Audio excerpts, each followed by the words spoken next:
tout le monde, j'espère que vous allez bien. Alors aujourd'hui on se retrouve dans une nouvelle vidéo qui va parler des exclusifs qui vont sortir en septembre 2022, donc de la marque Schleich, ainsi que du futur poulain des magazines allemands. Donc on va commencer par le futur poulain des magazines allemands qui sort le 23 juillet.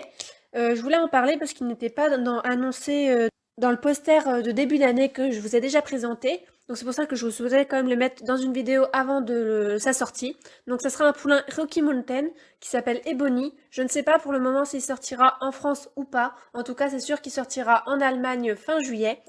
Donc à voir comment il sera. Donc c'est bien d'avoir un petit poulain Rocky Mountain étant donné qu'on avait uniquement une jument. Donc je trouve ça super top. Donc il est sur le moule du poulain Quaterhorse qui jouait avec une balle qui est quand même déjà un remake un petit peu modifié du poulain Camargue d'il y a quelques années.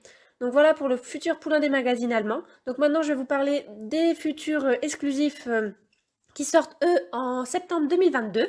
Donc les photos viennent du forum CTS Forum qui m'ont donné l'autorisation de les publier, que ça soit ici ou sur les autres réseaux sociaux.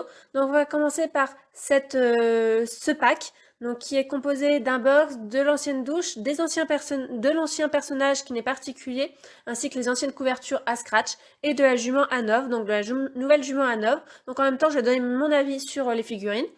Donc la figurine, la jument à neuf, j'ai peur qu'elle ne soit pas du tout nuancée. Après dans cette robe-là, bah, ça change. Les alezans, on n'en a pas tant que ça, donc c'est plutôt pas mal de voir un alezan. On a pas mal de bêtes dans nos collections et alezans, pas beaucoup. Après à voir si elle est nuancée, ce que j'en ai bien peur. Donc elle n'a pas des sabots noirs ou gris, donc ça change.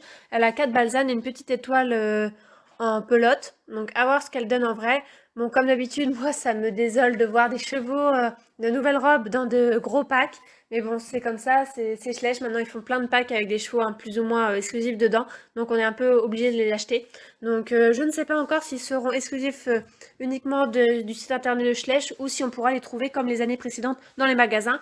Habituellement, les chevaux individuels sont trouvables dans les magasins. Après, les packs, on n'en a pas eu souvent des packs exclusifs comme celui-ci. Ensuite, nous avons celui-là, donc c'est l'étalon Tennessee Walker, dans une sorte de robe baie brûlée ou baie cerise, à voir ce que ça donne en vrai. Il a l'air super, super bien nuancé.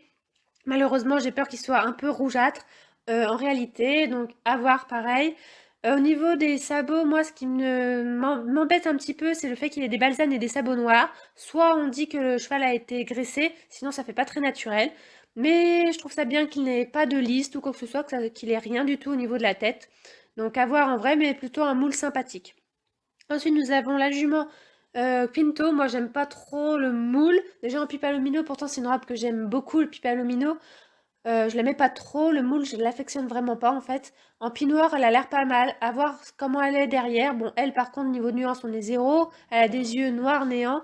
Et le nœud a l'air d'être la petite fleur sur la queue a l'air rouge ou rose. À voir ce que ça donne en vrai. Mais bon, je suis pas très fan et j'aime de moins en moins leurs taches. Ça fait vraiment taches posées là et puis sans effet bien particulier de poils. Ensuite, nous avons la jument Curly. Je suis super contente de revoir sortir la jument Curly dans une autre robe. J'ai été déçue qu'il ne nous fasse pas un petit mâle Curly après la jument et le poulain. Donc je suis plutôt contente de revoir ce moule en nouvelle robe, qui est une robe plutôt palomino, je dirais, mais elle n'a pas l'écrin blanc. Donc je ne sais pas trop quelle robe on peut la définir. Mais elle est très jolie dans cette robe-là et j'espère qu'elle sera pas fade au niveau des nuances. Ensuite, nous avons l'étalon Quarter Horse dans un pur noir, comme Tornado va dire dans Zorro. Oula, c'est peut-être une référence pour les anciens, ça. Peut-être que les plus jeunes ne connaissent pas. Bref, en tout cas, moi je le trouve vraiment bien. Aucune balsane, aucune liste, et ça, c'est bien. Parce qu'on en a eu des chevaux avec des balsanes, on a eu des chevaux avec des listes, mais un pur noir, top quoi, vraiment super. Pareil, les noirs sont rarement nuancés, même en règle générale. Donc vraiment contente, c'est un moule aussi que je trouve joli de ces dernières années. Donc contente de l'avoir encore, même si maintenant là, ça va faire quand même pas mal. On l'a déjà en 3 fois, il y a un pack de juillet, donc 4 fois, donc ça va être le 5e. Ça fait déjà un peu beaucoup quand même sur ce moule. Et ensuite, pour finir, dans les exclusifs de septembre 2022, nous avons celui-là qui est talon pur sang espagnol. Dans cette robe-là qui ressemble plutôt à une Isabelle fumée, j'ai l'impression. C'est un moule que j'affectionne pas du tout. J'ai vraiment peur, encore une fois, je vais me répéter pour les nuances. Les sabots gris comme ça, ils sont un peu bizarres, j'ai l'impression qu'ils manquent de nuances. Mais à voir en vrai. Mais je le préfère quand même dans cette robe-là que dans la robe habituelle qui est plutôt noire. Il a l'air mieux comme ça, donc pareil, pas de liste, pas de balsane. Je trouve ça bien. Donc voilà pour les exclusifs, donc il y en a 5, plus un pack, plus le futur poulain des magazines allemands. Donc n'hésitez pas à donner votre avis vous aussi sur les exclusifs de 2022. Et je vous dis à bientôt dans une prochaine vidéo. Bye bye!